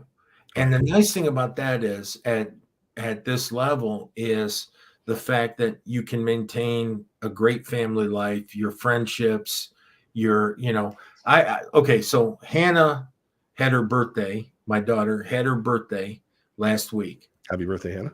Yeah. I'm a little mad at Hannah. Uh-oh. I love Hannah. Of course. I'm a little mad at Hannah because here's how it went down. About last Monday, I took Hannah and Susan and Eli and we went out for dinner. And we're sitting there, we're having dinner, and Hannah goes, so when I drop Eli off, do you want to do that? And I looked at Susan, I said, what do you mean you're dropping Eli off? I goes, oh, he's coming for a visit? And then Susan goes, well, and I said, no. What? Hannah booked a cruise for her birthday for a week. Papu daycare. Dude, let me tell you this. We got him like Tuesday or Monday night of last week, and we dropped him back off last night. Okay. I have no more groin from being kicked. We were sleep deprived. We're food deprived. We're watching, I sat down, I got up this morning, grabbed my coffee, went in my office, turned on my TV, and I had on SpongeBob or something, and I watched it. I love SpongeBob. I mean, come on. It was crazy what this kid did to us. And he's so great, and I love him so much, but oh my God. Now I know why 62-year-old men don't have babies. And if they do, they have nannies. Yeah. Because that was crazy. Yeah. That was crazy. So I haven't seen my daughter yet. But that conversation's coming. Oh, yeah. That conversation is this: take your kid on the cruise. Well, not to mention, there's supposed to be a souvenir brought back. To You know what's funny? to compensate for the watch. You're gonna love this. Susan got a T-shirt. Okay, Eli got a couple T-shirts. perfect. Papu got dick. I didn't get How? I didn't get a box of chocolates. and while he was here, wait a minute, while he was here, toys. He wants to start roller skating. Roller skates, another BB gun, of this, of that. I swear to God, it was like, take your kid. Can you please send us video of you roller skating? Oh yeah. Yeah. No, it was funny. He found a train set and he got on top of the train set and he was scooting across the floor. And I said, those are called roller skates. And he goes, I want them right away. So then you can't just get a 3-year-old roller skate. You got to get him the helmet, the pads, the that. It's not like when we were kids, man. Amazon called me, says, thank you. Yes. So what else do we got? Anything? I think that's about it. I mean, I do want to point out, I want to ask how my car is, since we both knew my dream car was the Camaro and then you bought it. But aside from that, let me tell you how that went, right? So real quick, when we had a player last year who was going to sell a Camaro, right? And so you sent me a picture of it. And I said, damn, that's really nice. If you don't take it, I'll take it. By the way, let's be clear too. You made him an offer behind my back. You did. Well, I knew what your offer was, and I added 1,000 to it. Yeah, which is interesting because he had a bad play in the game, and I turned to his girlfriend at the time, and I said, "Take 1,000 off my offer." So anyway, it didn't work out, but I had sent the picture before I made the offer to Susan. Well, Susan loved it. Okay. And I said, okay, blah, blah, blah. So I get back and she's like, well, I think it'd be kind of fun if we got a car. And I said, okay, because Hal Talbot takes care of me when I get to town, right? I was actually talking to him yesterday. So I don't really have a big need when I get back here other than using the Explorer that we have. And I'm usually on the ATV doing my thing. So I said, okay, honey, I'll look into it. I get on the phone right away and I find 2023 Z1 Camaro, all tricked out, everything you can get on it. And I show the picture to Susan. And then it was over. We were getting this car, right? I ended up getting a great deal on the car. Well, you're in car land. Yeah. Well, and we have a family member. We got the GM employee discount. We got all this. We got, so we get the car. Now we got to get the plate. Do you know the plate? Yeah, I do. Because I'm mad at you about the car. Someone else is mad at you about the plate. Mike. Yep. Why? Go ahead. Say what the plate is. Go ahead. Say what the plate is. So I said, just kidding around, I said, I started counting the letters, how many you can have and all that. And I said, we should get NAL back to back, B2B. And she goes, oh my God, I love that. Okay. Yeah. So we put the order in and we're waiting like 3 weeks for the plates to come in. We're so excited. It came in like Bob something. Wrong plate. So we reordered it and it came in and we thought it was fun. And then of course, I think Dave Williams was one of the guys that said, now coach, save your money. Cause now you need to go back to back to back. Right. But I think the only way you can save yourself with Mike is if he can get NAL 3-peat. Because he was driving the Empire truck, and then I think his plan was to get the NAL back to back, and then you got it.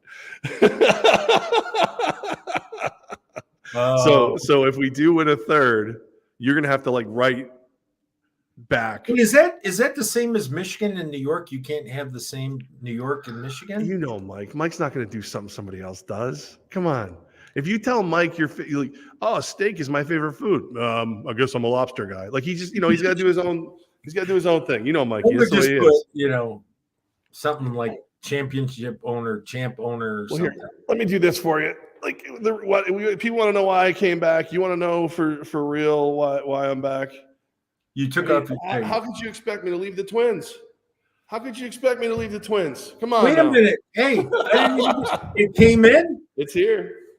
Oh, that's so fantastic. We got 2 of them now. Well, I definitely want to get a picture with that. It took a while. It took a while, but we've got it. So we got the Twins. That's great news. That's great news. Now we need triplets. So now we're just waiting on the rings. That is moving right along, my friend. I know. I gotta be honest with you. That ended up. I hate doing this. It's my fault that we don't have them yet.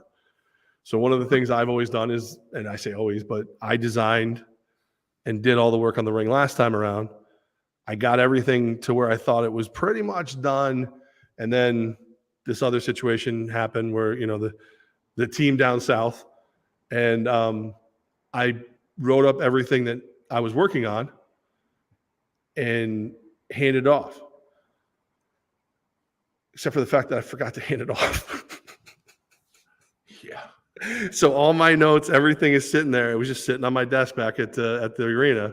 So the guy with the ring calls me up at like a month ago, and he goes, "Did you guys go with somebody else?" I'm like, "I don't know. I'll call them. This pisses me off. We did so much great work together." I walked into the office. They're like, "You didn't order them?" So they're ordered. I can hear guys like Prince right now going, "You dick." Yeah, which is, he was going to say it anyway, so that's fine. But it was just it's one of those, like, you just. I told Mike. I actually told Mike and Matt. I said it's probably at this point, since we have 13 guys coming back, is just giving the guys their rings. We'll have a dinner when they first report. I would rather do that, to be honest. I would too, because that's family, right? Yeah. So we have a family dinner, give the guys their rings, and let the other guys see we'll ship them. We're going to get, right? And then the other guys will ship them out right to their houses and make sure they get them. And I like that. I love that idea, especially because I'm extremely proud of how this one looks. And there's only 3 people who have seen it. Mike had saying it, Matt had saying it. A lot of it was yours truly. And I'm going to take the blame for them not being as early as they were last year, but I want the credit for how great they look. I think you're going to be very, very impressed. Last year I got a preview. This year I didn't even get that. No, because you know what? If I forgot to get them ordered right away, then I'm going to forget what they look like until they get here. This is my only leverage to keep these guys from yelling at me that they're not here yet. Is I'm the only one who knows what they look like. You know what I think we really ought to do is I think we ought to get a hold of our vendor who we're getting the rings from and do a fan championship ring and try to keep the cost down. Like they do that in the NFL. They do that everywhere. Replicas. Just do a replica ring and offer it at the, online and at the pro shop and at the arena, but also just give our fans that have been so loyal to us an opportunity to have at least a replica. I tried doing that last year, believe it or not, and it just it became ridiculously difficult with everything that was going on in the world. And if that is something that can be done, I'll work on it. I'll try to get it done. I just think it'd be a nice. Yeah. Oh no, it was 100% in the works for last year, but there was like legitimately a point where the ring guy called me up and went, "You've been like we were on the phone all the time doing the designs and all that. We kind of became buddies." He's like, "Listen, you're a great customer, and I want to tell you the truth. This is going to take so much longer and it being so much more expensive than we ever thought it would because of what's going on in the world. So I have to see if that's possible. If it is, we'll do it. Okay. But it's going to be, again, with the way everything went right now, just trying to get them here." So I know we're getting ready to wrap up. So a couple things. One is we're back together. Our show's back together, right? And I liked it better when you said we were back together. Made me feel pretty. Dun, dun, dun, dun, dun. All right, the beard's really coming in. I thought you'd like it. Seeing as how we had playoff beards going and you ditched me, and I was like, you know what? I'm not losing it. I'm going to keep it. Like, I had a beard since I got home, and it just got to the point where last week Eli pulling on it and hanging off it and seeing if he could do a somersault off my beard was enough. Imagine this thing in the Georgia heat. That's all I'm saying. Yeah, no way, man. I kept it though. I kept it. Oh, yeah, no, thanks. But anyway, so we're back. When should we let our very loyal and kind audience know that what somewhat of our schedule is going to look like? I would say at this point we're probably every other week, leading up to the season. Okay. Maybe we pop in with some more. The best thing to do is since you're checking this out on our YouTube, the Empire Facebook, and the Empire Twitter, stay tuned to those because we'll have announcements on when things are changing and what's going on. And I'm sure you'll still, like, Coach will pop in with videos here and there. And, if some of the guys, want to do a video call and give me crap for coming home with my tail between my legs, I'm more than happy to do that. But I think we do the coaches show, we bring it back, we do it every other week, and then we'll bounce it up as time permits. Yeah. So everybody, because I get a lot of questions regarding this, that we will get it out there. So we will not have a show next week. The following week, we'll be back on with you, and we'll get probably on a regular schedule, which is Tuesdays around 3:00. And then we'll do that until the season starts, and then we'll go weekly once the season starts, and there's much more to talk about, right? Well, Steven's already requested our next guest. We need a Hollis and Prince show roasting Levack. Hell no. I don't need not both at once. Funny you should say that, because I think that's going to be an integral part of this moving forward. See, you guys got to remember, I don't have great technology when I do it by myself. And I definitely want to get the guys on. We can do, I think we can do 4.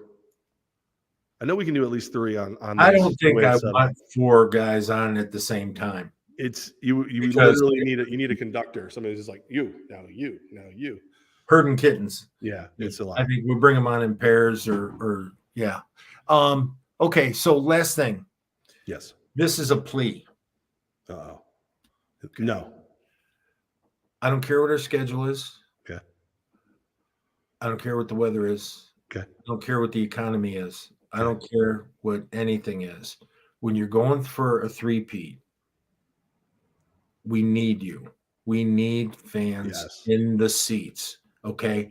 I cannot tell you how important you are to us, but also this year, more so than anything, is that if we don't have it, if we don't have the people in the seats, it's not going to happen. I will tell you that right now. It will not happen if you're not there supporting this football team. That goes for, I don't care if it's season tickets, single game tickets, group tickets, sponsorships, everything. If you own a business, where are you going to get associated with 2-time champions, right?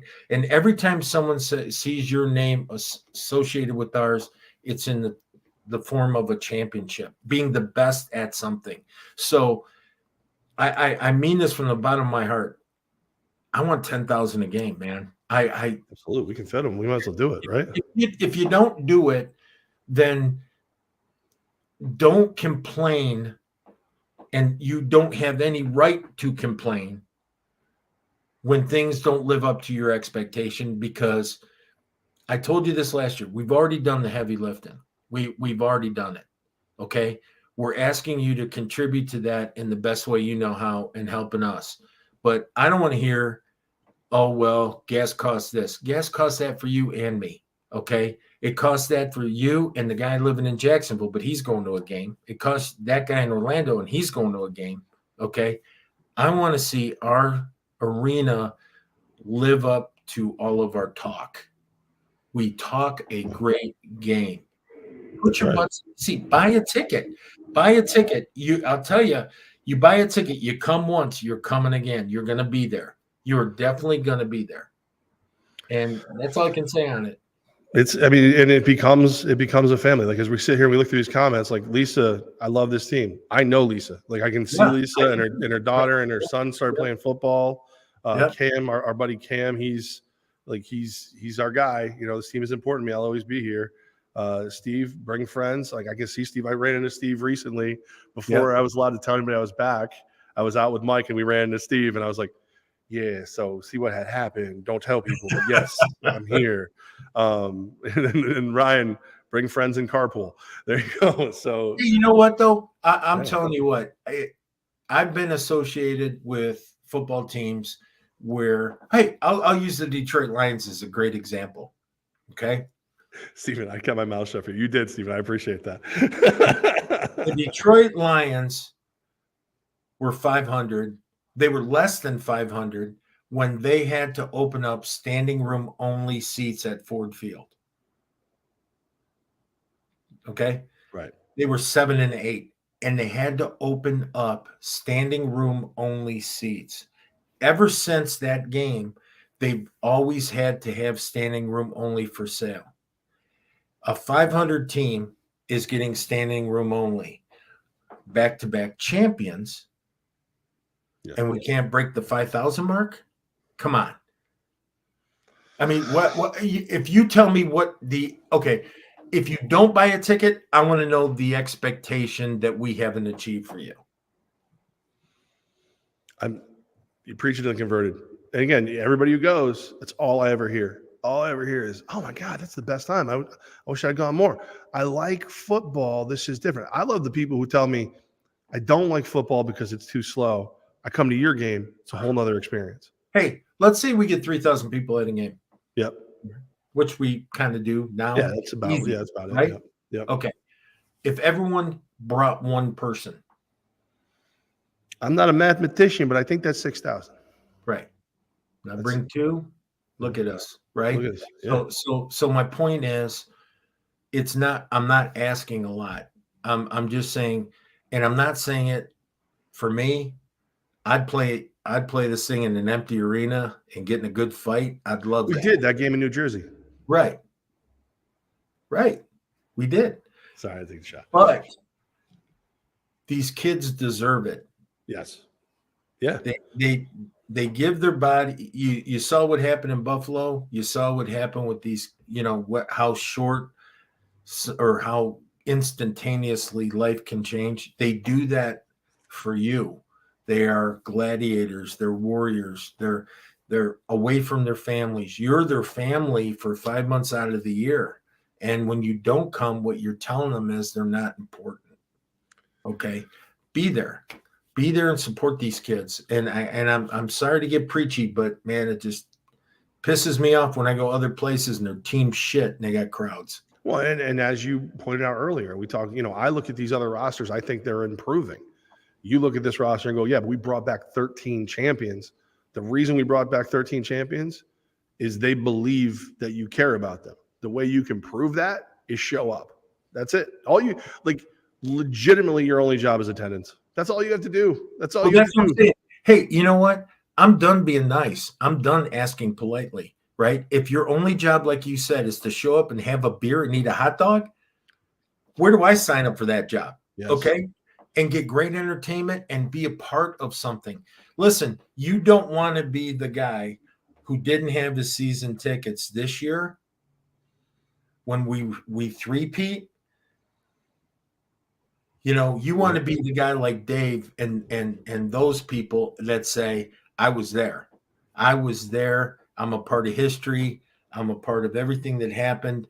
And a big reason why we are successful is because of you. I can't say that enough, So anyways, I know we've gone long today. You missed me. It's all right.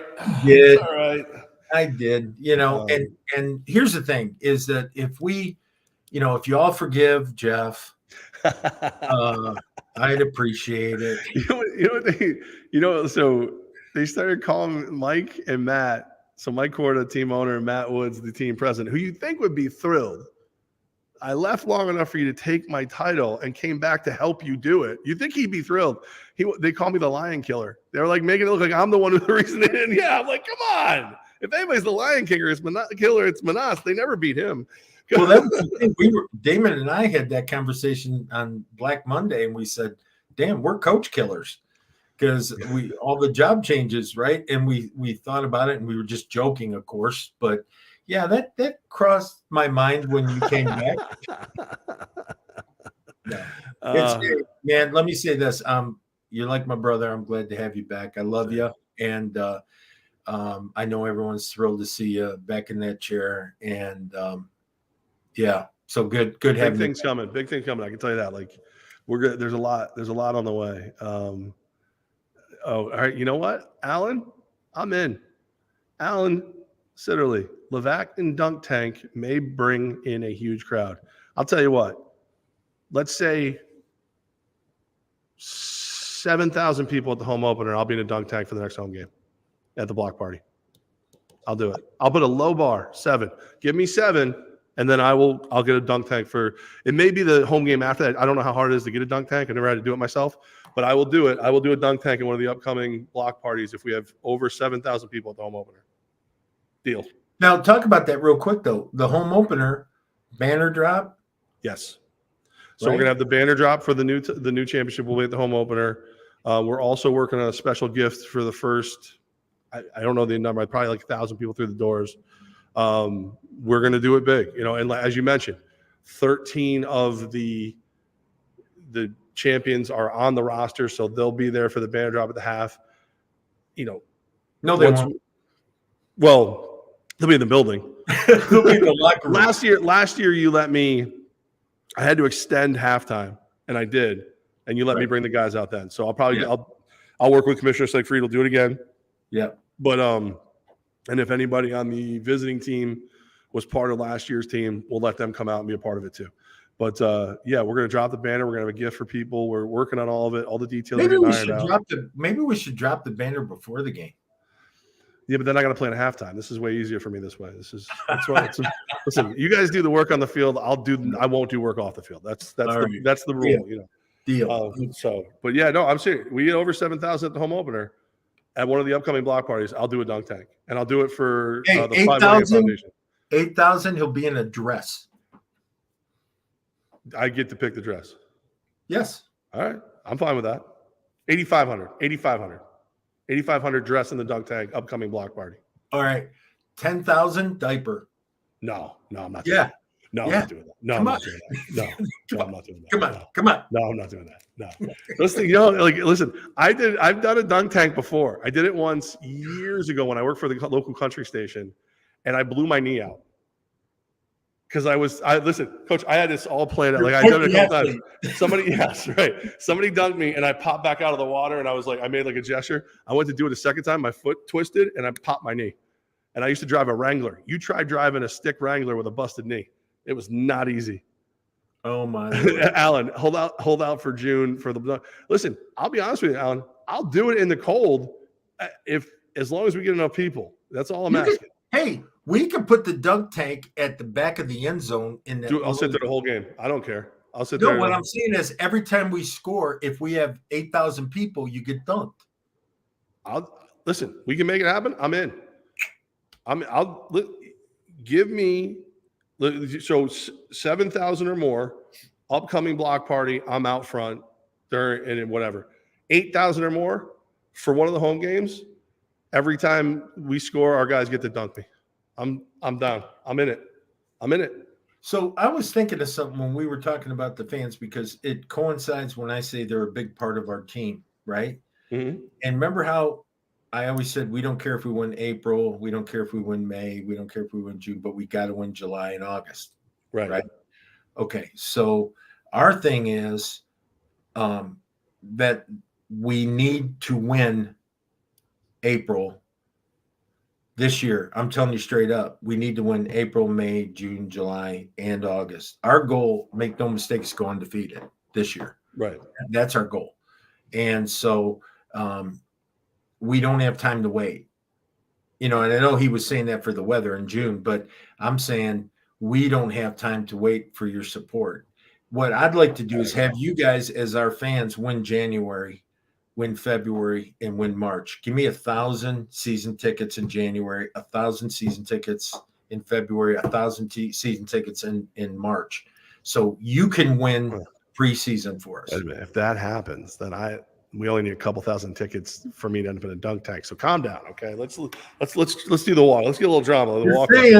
Yeah. No, listen, I'm not afraid. This is a swimmer's build. Okay. I'm ready. Whales swim too, my friends. Whales swim too. So I was going to say you actually look thinner since I've seen I'm you. working on it, man. It's not easy. I've been busting a little bit. I've been trying out some of the local gyms, trying to make sure that we got the right one for the season.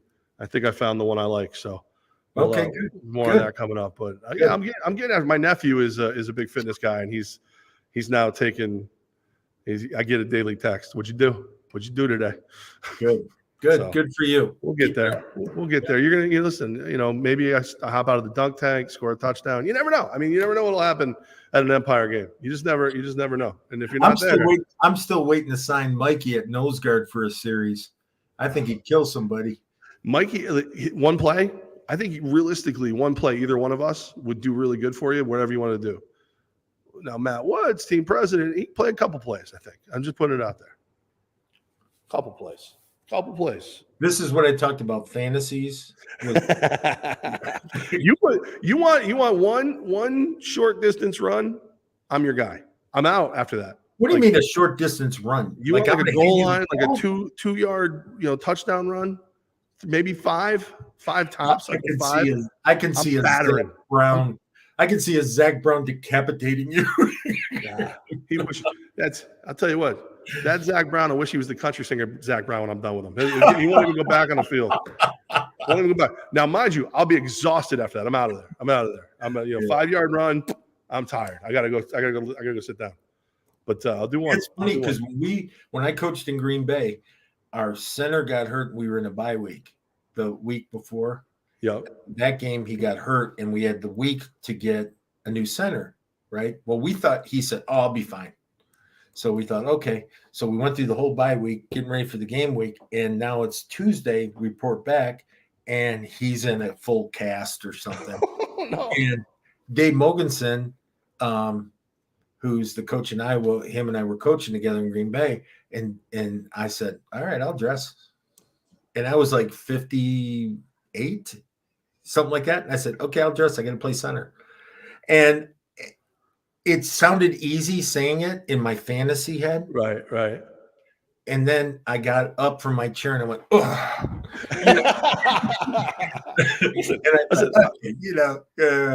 I'll tell you, that's why you were going to play a game. One play. I'm all adrenaline and bad intentions, and then I'm done. And whatever's left of me, just shovel it off the field and finish the game.